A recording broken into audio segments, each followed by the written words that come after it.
ఢిల్లీ పెద్దలు గల్లీకి రావాలి అంటూ మాట్లాడుతూ ఉన్నారు రేవంత్ రెడ్డి.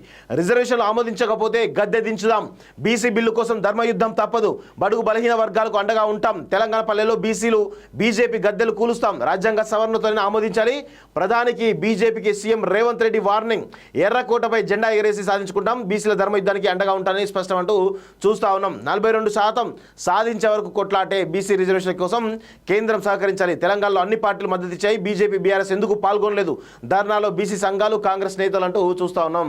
సో కంప్లీట్గా సీఎం రేవంత్ రెడ్డి గారు నిన్న ఢిల్లీకి వెళ్ళి బీసీలకు సంబంధించినటువంటి ధర్నా కార్యక్రమంలో పాల్గొనడం జరిగింది.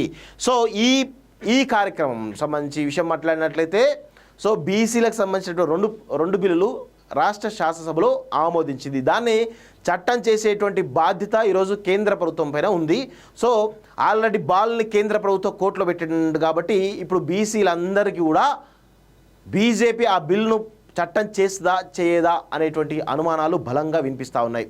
సో ఒకవేళ కాకపోతే ఏంటి, అయితే ఏంటి అనేటువంటి కోణంలో ఇది రాజకీయంగా చాలా రకాలుగా చాలామంది వాడుకునేటువంటి అవకాశం అయితే కనబడతా ఉంది. సో ఇక్కడ కిషన్ రెడ్డి ఏమంటా ఉన్నాడు, మీరు హామీ ఇచ్చి మాపై నెపమా అంటే మీపై నెపమైంది, బిల్లు పాస్ చేసిండు, ఒక రకమైన హామీ ఇచ్చారు, దాని ప్రకారం బిల్లులు శాసనమండలిలో పాస్ అయిపోయినాయి, ఇప్పుడు దాన్ని మీరు చట్టం చేస్తే అయిపోతుంది అంటే మీకు బీసీలపైన ప్రేమ లేదని అనుకోవచ్చా బీజేపీకి?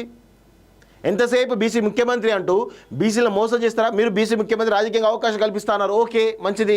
మరి విద్యా ఉపాధి అవకాశాల్లో స్థానిక సంస్థల్లో ఉన్నటువంటి ఎన్నికలు జరిగేటువంటి క్రమంలో మరి అందులో కూడా బీసీలకు షేర్ ఉండాలి కదా, మరి అది ఇచ్చేస్తే అయిపోతుంది కదా, చట్టం చేస్తే అయిపోతుంది కదా.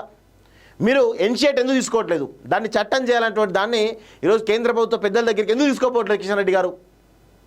అంటే మీరు బీసీలను మోసం చేయాలంటే దాంతో ఒక రాజకీయంగా వాడుకోవాలని దాంట్లో ఉన్నారా? నిజంగా బీసీలపైన చిత్తశుద్ధి ఉంటే, నిజంగానే బీసీ ముఖ్యమంత్రి చేస్తారు మీరు అంటే ఇది కూడా చట్టం చేస్తే అయిపోతుంది, ఒక నమ్మకం ఏర్పడుతుంది బీసీలకు.